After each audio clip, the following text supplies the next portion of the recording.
எனக்கும் தனுஷ் சாருக்கும் இப்போ படம் பண்ண போகிறோங்கிறதெல்லாம் தாண்டி ஒரு பெரிய பந்தம் இருக்குது. நான் ரொம்ப அவரை மீட் கூட பண்ணதில்லை.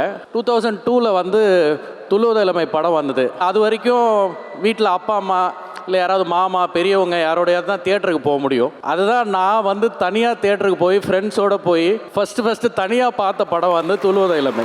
12th ஸ்டாண்டர்ட் முடித்து காலேஜ் போகிற லீவில் நடுவில் வந்த படம் அது. ஸோ பார்க்கும்போது ரொம்ப ஒரு ஆச்சரியமாக இருந்தது. அடுத்த படத்தை ரொம்ப எதிர்பார்த்தோம். அதுக்கப்புறம் அடுத்த வருஷம் காதல் கொண்டேன்னு ஒரு படம் வந்தது. ஸ்டார்டிங்லேருந்தே ஒரு பெர்ஃபார்மன்ஸ் ஒன்று மெயின்டைன் பண்ணியிருப்பாரு. கடைசியில் ஒரு 10 நிமிஷம் somebody has arrived அப்படிங்கிறது அன்னைக்கு இருந்த ஜெனரேஷனில் தியேட்டர் போய் படம் பார்த்த இளைஞர்கள் அத்தனை பேரும் உணர்ந்திருப்பாங்க. மறுபடியும் ஒரு ஆச்சரியம் இருந்தது.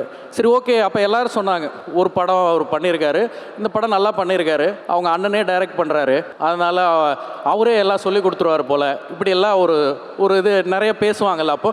அண்ட் ரொம்ப யங்காக இருந்தார்.